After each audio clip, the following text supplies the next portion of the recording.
Et alors que l'épidémie n'a pas toujours été synonyme de baisse des prix dans l'immobilier, voici un moyen qui peut au moins vous permettre d'acheter plus éco-responsable. Les promoteurs rénovent de plus en plus de vieux immeubles avec évidemment le respect des nouvelles normes. C'est beaucoup moins polluant que de bâtir du neuf. Manon Monnier, Xavier Baumel, Nick Ressman et Sébastien Gersch.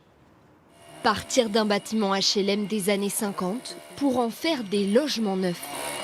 Ces artisans créent une loggia, un balcon couvert. Le but, créer plus de lumière dans le futur appartement. Par exemple, on aura une création d'ouverture pour avoir un accès du logement au loggia.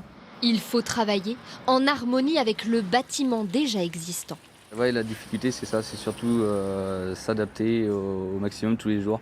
Parce que la réhabilitation, c'est beaucoup de surprises. Depuis un an, dans le centre-ville de Nantes, 4 immeubles sont en rénovation. C'est inédit, les murs restent, mais les 20 entreprises d'artisans devront tout remettre aux normes. Le plancher, on revient mettre une sous-couche acoustique avec une plaque de Fermacell pour refaire vraiment un plancher acoustique complet. Pour chacun, c'est une nouveauté. Normalement, ils construisent du neuf. On essaye de tout anticiper, mais pendant le curage, la démolition, on découvre toujours des choses. Les notes de calcul sont compliquées à fournir sur du bâtiment existant. Les épaisseurs de plancher, les épaisseurs des murs. Donc c'est toujours une adaptation du système sur le bâtiment. Des contraintes qui ont un coût. Ici, la réhabilitation est quasiment aussi élevée que la construction neuve, avec 1 175 € par mètre carré pour une rénovation, contre 1 450 pour du neuf.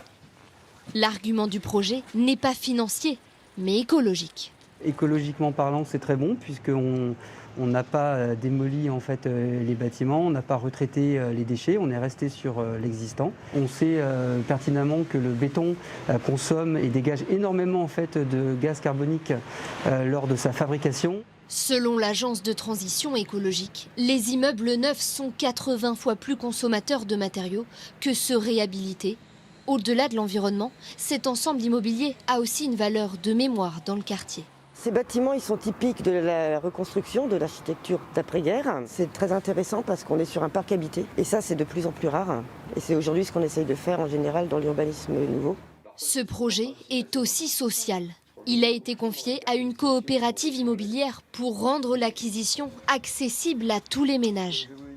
66% sont donc des acquéreurs employés, ouvriers ou fonctionnaires. Faire en sorte effectivement que chacun trouve un toit, parce que c'est d'abord la légitimité pour pouvoir avoir accès à tout, avoir un emploi, avoir effectivement une vie sociale. Beaucoup de gens ont tendance à vouloir partir à 20 ou 30 km et là ça crée d'autres problèmes, l'environnement, pour les écoles, pour les transports.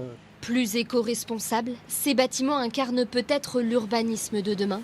Faire du neuf avec du vieux, c'est un peu recycler à grande échelle.